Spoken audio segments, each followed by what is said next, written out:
Memastikan satu tempat ke Piala Dunia U17, Garuda Muda tentu masih harus menuntaskan Piala Asia U17 dengan hasil yang positif, saudara. Lalu bagaimana perjuangan dan juga peluang dari Timnas U17? Kita membahasnya bersama dengan manajer Timnas U17, Ahmed Zaki, yang juga telah bergabung bersama kami di Kompas Petang. Tak hanya Bung Ahmed Zaki, tapi ada juga pengamat sepak bola, Bung Wesley Galung. Selamat petang semuanya, Bung Zaki, Bung Wesley. Selamat sore. Ini senyum-senyum bahagia ya, karena Garuda Muda kita nih menang mutlak begitu ya. Apalagi saya yakin nih Bung Zaki, Bung Wesley juga sama-sama menyaksikan. Tapi tentu euforia ini tidak harus disertai dengan kesiapan, karena kita juga masih harus memastikan bahwa kita bisa menang di AFF U17 ini. Bagaimana persiapannya? Saya ke Bung Zaki. Alhamdulillah hari ini sedang relaksasi terlebih dahulu setelah semalam bertanding melawan Yaman, dan kita sedang mempersiapkan pertandingan melawan Afghanistan nanti untuk tanggal 10. Besok kita lakukan training mengenai strategi sampai dengan persiapan tanggal 10 nanti. Dan kami mengucapkan terima kasih atas doa dan dukungan seluruh masyarakat Indonesia untuk Timnas U17 melangkah lebih jauh lagi nanti di perhelatan Piala Asia. Alhamdulillah target untuk lolos ke Piala Dunia sudah kami tunaikan, tinggal nanti langkah selanjutnya di Piala Asia. Oke, ini gitu Mas. Iya, ini kabar gembira ya buat kita ya Bung Zaki ya, karena sudah lolos ke Piala Dunia di Qatar nanti U17, namun ini persiapan untuk nah, Bung Zaki. Ya. Bung Zaki, ini gimana kemudian persiapan melawan Afghanistan? Persiapan melawan Afghanistan besok kita akan melakukan latihan. Hari ini ada latihan tapi hanya untuk peregangan saja. Besok kita akan latihan mengenai strategi dan game plan untuk menghadapi Afghanistan. Yang pasti kita setiap pertandingan kita persiapkan secara serius karena kita ingin meraih hasil yang maksimal nanti. Nanti di pertandingan melawan Afghanistan ini apakah ada perubahan formasi atau tetap menggunakan formasi dan juga line up yang sama? Tentunya setiap tim mempunyai kelemahan dan kekuatan yang berbeda ya. Seperti apa nanti formasinya kita lihat saja nanti. Coach Nova akan meraciknya seperti apa. Oke, kita nantikan bagaimana Coach Nova meracik timnasnya ya untuk U17 untuk melawan Afghanistan nanti gitu. Saya ke Bung Wesley dulu nih. Bung Wesley, bagaimana melihat pertandingan tadi malam? Itu Bung Wesley juga ikut mengomentari bagaimana jalannya pertandingan tersebut. Kita patut bersyukur ya Mas, bahwa wajah berbeda diperlihatkan oleh tim asuhan Coach Nova, bahwa melawan lawan tertentu yang cocok strateginya adalah strategi yang seperti kemarin lawan Korea Selatan. Tapi ketika menghadapi Yaman, wajah Indonesia itu berubah dengan karakter kemampuan yang kita miliki. Jadi untuk menjawab semua netizen pecinta sepak bola yang gampang sekali menghakimi soal gaya bermain, sepak bola itu tidak hanya punya satu wajah, Mas. Jadi ketika kita bermain melawan Korea Selatan, yang kita punya adalah ini. Ya, kita mainkan dengan gaya yang sama, yang cocok untuk menghadapi Korea Selatan. Tapi ketika menghadapi Yaman, karakter lawan berbeda, kita harus membuat strategi berbeda. Karena itulah dibutuhkan game plan, strategi, taktik di dalam pertandingan, setiap pertandingan yang berbeda. Tidak ada pertandingan dan turnamen game plan sama, enggak ada. Pasti semua berbeda. Tapi Bung Wesley sendiri melihat ini pertandingan melawan Yaman ini sudah memberikan penampilan performa yang terbaik ya dari Timnas U17 ini ya. Saya harap penampilan terbaiknya masih akan terus-terus. Oke. Tadi juga sempat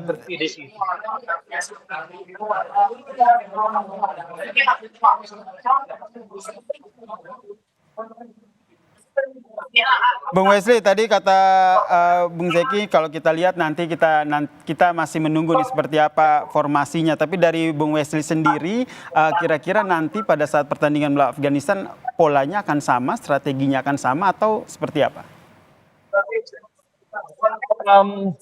Setiap pelatih punya perencanaan ya. Tadi saya katakan game plan, dia punya tim analis, dia punya asisten yang akan memberikan masukan seperti apa lawan yang akan dihadapi besok. Jadi kalau bagi saya sih bahwa pemain itu perlu diberikan menit bermain yang lebih banyak, iya, karena dalam turnamen waktu singkat usia muda begini pemain seperti Zahabi, Evandra, kemarin nggak Mirza itu sudah memberikan Daniel Alfredo juga stamina yang luar biasa, tapi mereka perlu diberikan istirahat juga. Jadi pemain seperti yang kemarin masuk, Ilham Ramadona, Rashid, Raffi, kemudian Fandi Ahmad yang bermain di klub itu perlu diberikan kesempatan lebih banyak menitnya. Tapi kita tidak mau mengomentari atau mencampur Coach Nova, tapi yang kita lihat adalah fisik para pemain kita itu kemarin memang sangat tergerus dalam 2 pertandingan yang sangat melelahkan.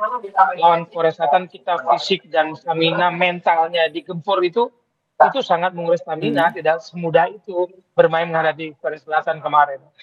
Oh ya, semuanya nanti kita lihat bagaimana Coach Nova Arianto ini akan meracik timnya seperti apa. Namun tentu yang kita khawatirkan adalah jangan sampai euforia ini malah membuat timnas U17 ini terlena gitu. Dari hemat Anda, apa yang perlu dijaga nih sehingga meskipun sudah lolos Piala Dunia, oke, tapi kan kita juga pengen dong Piala Asia ini kita meraih juaranya. Ya, kita menunggu ya.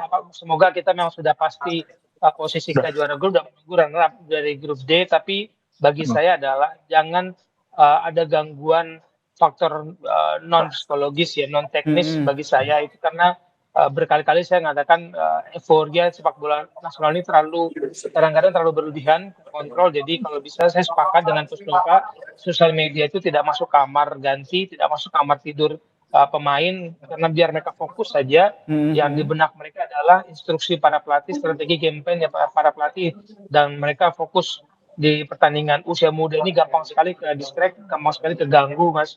Oh iya, ini juga senada yang disampaikan oleh Coach Nova Arianto ya, dalam yang juga kita dengarkan bahwa ini karena masih usianya masih remaja begitu, jadi bermain sosial medianya dibatasi begitu.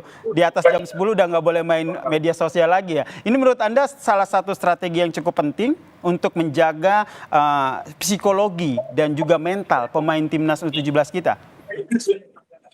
Salah satu strategi yang penting saat ini di perkembangan dunia digital dan gangguan luar biasa dari sosial media adalah memang fokus menjauhi dulu sosial media, karena kadang-kadang kalau kita nggak kuat itu akan masuk mengganggu. Kalau kita menerima pujian kita bisa kepala, kalau kita menerima kritikan itu bisa membuat kita down. Jadi lebih baik toh kita nggak susah hidup kita tanpa sosial media dalam beberapa hari, fokus saja dalam pekerjaan.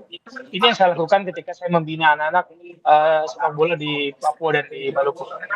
Oke, saya masih ingin menyapa Bung Zeki, masih bergabung bersama kami, Bung Zeki.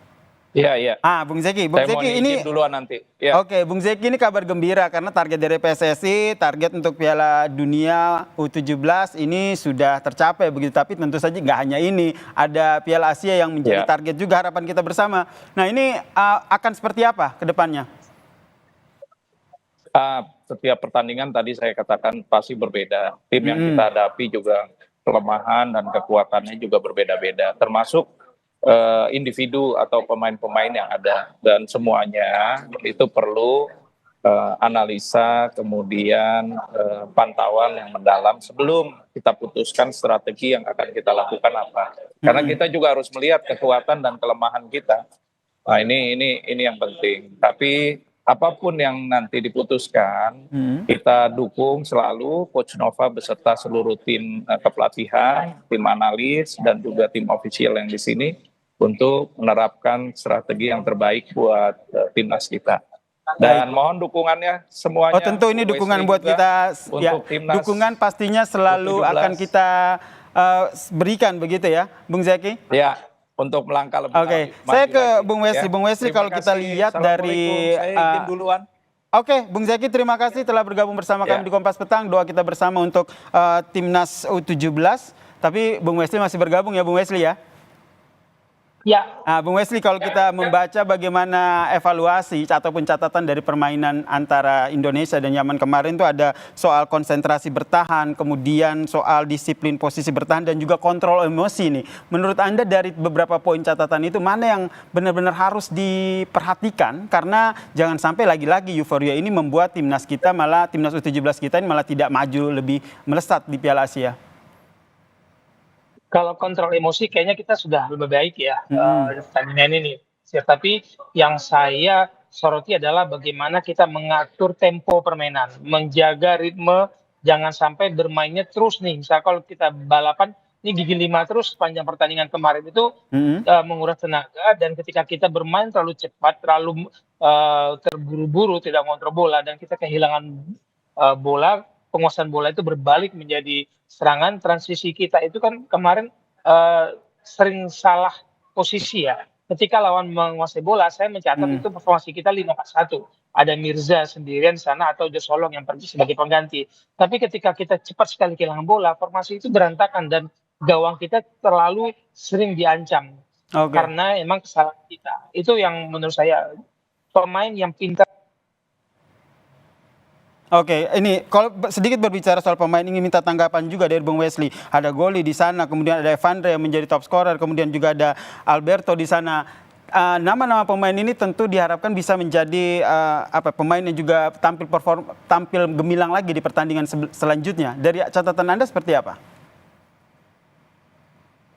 Bagi saya pemain 1, 2, 3 pemain memang saya ingin menyebut nama ya, Bu Yasir, Mhm. tapi takutnya nanti salah pemahaman bahwa anak muda ini memang, butuhnya kebersamaan, bukan butuh Betul. pujian per individu. Bahaya sekali karena Mhm, saya mhm. melihat, netizen, pecinta sepak bola kita terlalu besar sekali, ekspektasinya karena belum dapat gelar juara di tim senior, maunya di tim junior dan untuk peringkat untuk, kategori Asia Tenggara AFF kita sudah dapat nih, usia 16 kita dapat, usia 19 kita dapat. Tapi mari kita lihat tim ini, tim muda, matang pengalaman, jangan diadu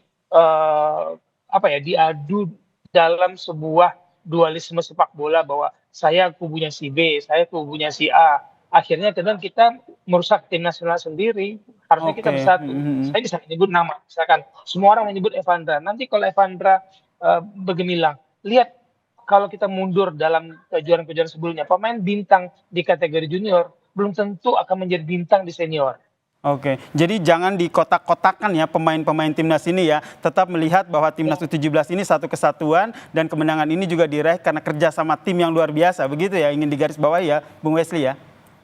Betul, Bung Oke, Yasir, Bung betul. Wesley ini kan melihat catatan pertandingan melawan Korsel, kemudian melawan Yaman. Tentu Anda juga punya prediksi begitu. Di Piala Asia sendiri Indonesia akan sejauh mana?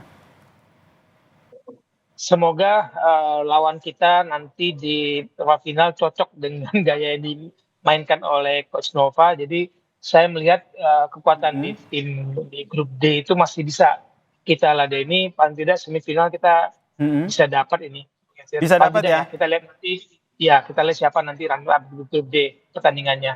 Iya, ya harapan kita bersama ya, Bung Wesley ya. Piala Asia kita bawa pulang ke Indonesia begitu ya.